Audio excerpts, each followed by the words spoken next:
ஸ்ரீமதே ராமானுஜாய நமஹ. ஒரு ஜீவாத்மாவானது நிரந்தரமாய் சாஸ்வதமாய் அனுபவிக்க வேண்டிய விஷயம் என்ன? அந்த அனுபவத்தாலே சென்று சேர வேண்டிய இடம் என்ன? அதற்கு மார்க்கம் என்ன? அந்த விஷயத்துக்கு மார்க்கம், வழி என்ன என்ற கேள்விகளுக்கெல்லாம் ஒரே பதில் எம்பெருமானுடைய திருவடிகள்தான் என்பதை திருவாய்மொழியும் மற்ற திவ்ய பிரபந்தங்களிலே ஆழ்வார்கள் காட்டிக் கொடுக்கிறார்கள். ஆனால் நம் பெரிய சீயர் மணவாள மாமுனிகளோ இந்த ஜீவாத்மா அனுபவிக்க வேண்டிய விஷயம், பெற வேண்டிய பயன், அந்த பயனை அடைவதற்கு செல்லக்கூடிய மார்க்கம், இது அத்தனையும் எம்பெருமானார் திருவடிகள்தான் என்று காட்டுகின்றார். அப்படி எம்பெருமானாரை அனுபவிக்க வேண்டும், எம்பெருமானாருக்கு கைங்கரியம் செய்ய வேண்டும், அவருடைய உகப்புக்காக கைங்கரியம் செய்ய வேண்டும் என்கின்ற பாரிப்பு மேலிட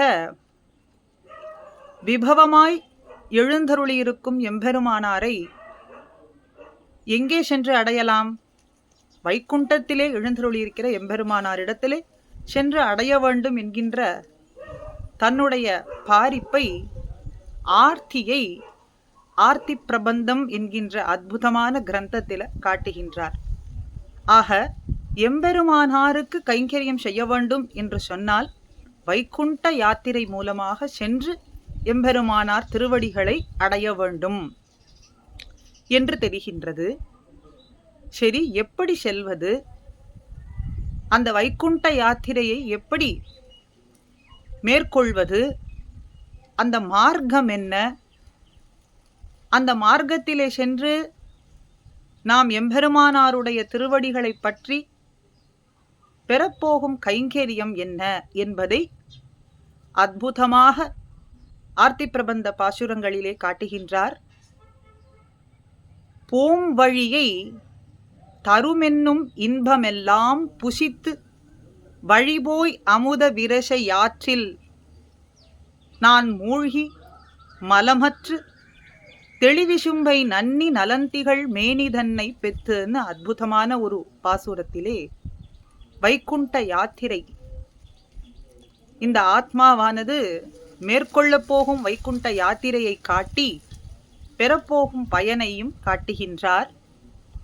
இந்த ஜீவாத்மா எம்பெருமான் கிருபையாலே 101வது நாடியை பிடித்து அர்ச்சிசு என்கின்ற லோகத்திலே முதல் லோகமாக, மற்றைய லோகங்கள்லாம் அப்படியே அர்ச்சிராதி மார்க்கம், வைகுண்ட யாத்திரையை அர்ச்சிராதி மார்க்கம்னு சொல்லுவார்கள்.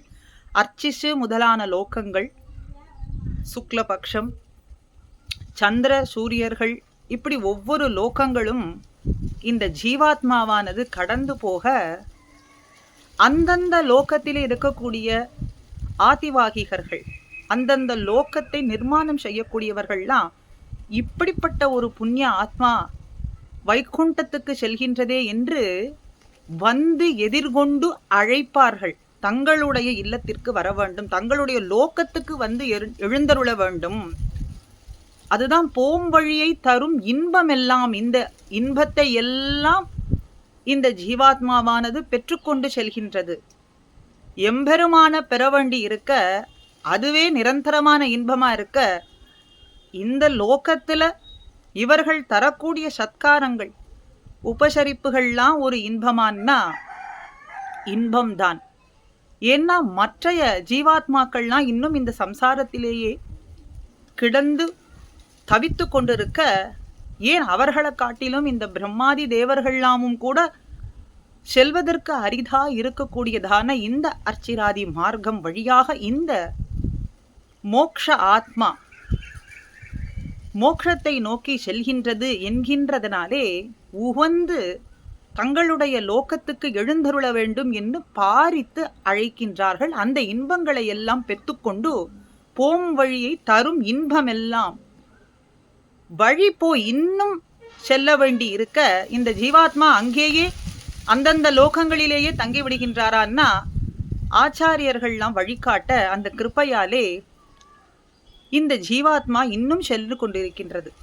சூக்ஷ்ம சரீரத்தை எடுத்துக்கொண்டு இப்படிப்பட்ட பயணம், வழி போய் நீண்ட தூர பயணம், வழி போய் இந்த லோகத்துக்கு அப்பால் விரசையாறு அங்கே இருக்க, அமுத விரசையாற்றில் அற்புதமான விரஜா தீரம், அந்த விரஜையிலே இந்த சூக்ஷ்ம சரீரமானது தொலையும்படியும் காரண சரீரம் எடுத்துக்கொள்ளும்படியும் விரசையாரிலே மூழ்கி மலமற்றதாக, தோஷமே இல்லாததாக, இந்த சூக்ஷ்ம சரீரம் இந்த ஆத்மா எடுத்துக்கொண்டதுன்னு சொன்னாலும் கூட இத்தனை காலம் இந்த சம்சாரத்திலே இருந்ததுனாலே அந்த வாசனை அதிலே இருக்குங்கிறதுனால அந்த வாசனை அறவே தொலைத்து விட வேண்டும்ங்கிறதுனாலே அமுத விரசையாற்றிலே மூழ்கி மலமற்று தோஷமே இல்லாததாக சுத்த சத்வமயமான குணங்களோடும்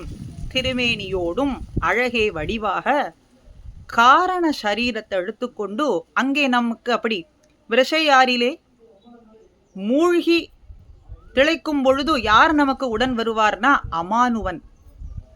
அமானுவன் கரத்தாலே தீண்டல் கடன்னு சொல்றபடிக்கு அவர் கரம் பிடித்து கொண்டு விரசையாற்றிலே மூழ்கி மலமற்று நன்னி நலம் திகழ் மேனி, சுத்த சத்வமயமான திருமேனியையும் பெற்றுக்கொண்டு அங்கே வைகுண்டத்திலே நுழையும் பொழுது திருவாசலிலே இருக்கக்கூடிய முதலிகள்லாமும் வரவேண்டும் வரவேண்டும் என்று பூர்ண கும்பங்களை எல்லாம் கொடுத்து கொண்டு வந்து எதிர் கொண்டு அழைக்க, அழகியதான இந்த ஜீவாத்மா இப்படி ஒரு புண்ணியம் பெற்றதா என்று நினைத்து திருவாசல் முதலிகள்லாமும் தோரணம் கட்டி எங்கும் கொண்டாடும்படியாக பூரண கும்பங்கள்லாம் கொடுத்து வரவேற்க, நுழைந்தவுடனே நித்தியசூரிகள் முதலாக அனந்த கருட சேனாபதி முதலான நித்தியசூரிகள்லாமும் தங்கள் திருமாளிகைக்கு எழுந்தருள வேண்டும்.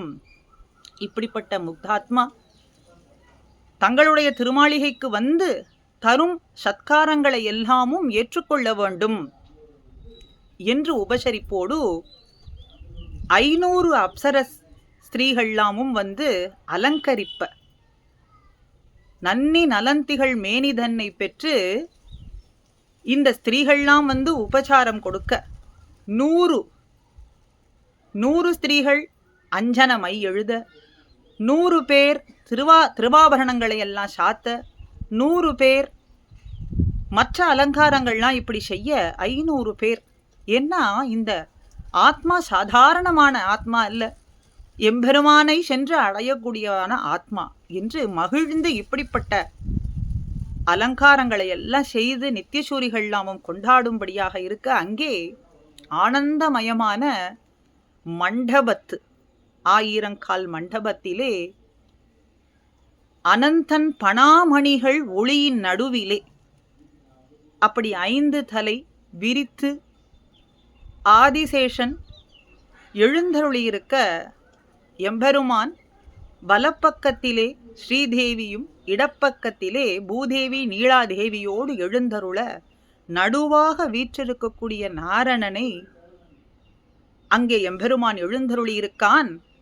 எம்பெருமானை சென்று சேவித்து அவனுடைய திருவடியை பற்றிக்கொள் என்று அங்கே இருக்கக்கூடிய ஆச்சாரிய புருஷர்கள் நித்தியசூரிகள் முதலானவர்கள்லாம் நமக்கு வழிகாட்ட, ஆதிசேஷ பரியங்கத்திலே நம்முடைய காலை வைத்து அப்படி ஏறி எம்பெருமான் திருமுக மண்டலத்தை பார்த்து, இப்போவாவது என்னிடத்திலே வந்து சேர்ந்தாயே, இத்தனை காலம் நான் உன்னை விட்டு தவித்திருந்தேனே, படாதனப்பட்டு வந்து சேர்ந்தாயேன்னு எம்பெருமான் நம்முடைய தாபங்கள்லாம் தீரும்படிக்கு, அவனுடைய தாபங்கள்லாமும் தீர்ந்து போகும்படிக்கு நம்மை தூக்கி அணைத்து உச்சி மோந்து முத்தமிட்டு தன்னுடைய திருமடியிலே வைத்து அமர்த்திக் கொள்கின்றான்.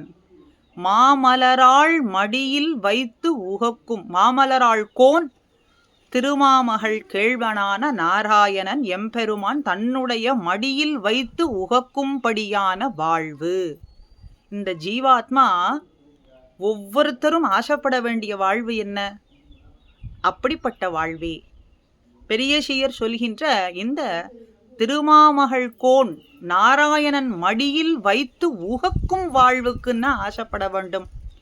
சரி, அந்த வாழ்வு எப்படி கிடைக்கும்? ஏதாவது செய்ய வேண்டுமா? கடினமான காரியங்களை எல்லாம் செய்தால்தான் கிடைக்குமான்னா, நமக்கு எதிராசன் அருளும் வாழ்வேன்னு சொல்றார். எதிராச சம்பந்தம் பெற்றவர்கள், எதிராச அடியார்களோடு சம்பந்தம் பெற்றவர்கள், ராமானுஷாய நம என்று எப்பொழுதும் சிந்தித்து இருப்பவர்கள், ராமானுஷ அடியாரோடு சேர்ந்து இருக்கக்கூடியவர்கள், அப்படி இதையெல்லாம் பெற்றிருந்தோம்னு சொன்னா எம்பெருமானாருடைய கிருபைக்கு நாம் பாத்திரமாவோம். அந்த கிருபையாலே இந்த வாழ்வுங்கிறது எளிதாக நமக்கு கிடைத்துவிடும். மாமலராள் கோன் மடியில் வைத்து உகக்கும் வாழ்வு நமக்கு எதிராசன் அருளும் வாழ்வு. எதிராசனுடைய அருள் இப்படி சுலபமாக நமக்கு கிடைத்துவிடும். எதிராச சம்பந்திகள், எதிராச அடியார் சம்பந்திகள் என்கின்றதனாலே எம்பெருமானாருடைய கிருபைக்கு நாம் பாத்திரமாகலாம். அந்த கிருபையினாலே எம்பெருமான் மடியிலே அவன் வைத்து உகக்கும்படியான ஒரு பேரும் நமக்கு கிடைத்துவிடும் என்று சொல்றார். ஆக எம்பெருமானார் திருவடிகளே இந்த ஜீவாத்மாவுக்கு அனுபவமான விஷயம், நிரந்தரமாய் சாஸ்வதமாய் அனுபவிக்க வேண்டிய விஷயம். எம்பெருமானார் திருவடிகளே நாம் சேர வேண்டிய இடம். எம்பெருமானார் திருவடிகள் தான் அதற்கு உபாய மார்க்கம். மார்க்கமும் அதுவே, வழியும் அதுவே. அந்த திருவடிகளாலே நமக்கு எம்பெருமான் உகக்கும்படியான வாழ்வு கிடைக்கும். ஆக திருவாய்மொழி மற்ற திவ்ய பிரபந்தங்கள்ல ஆழ்வார்கள்லாம் காட்டிக் கொடுக்கிறது பிரதம பர்வ நிஷ்டையான எம்பெருமான நோக்கி சொல்றார்கள்.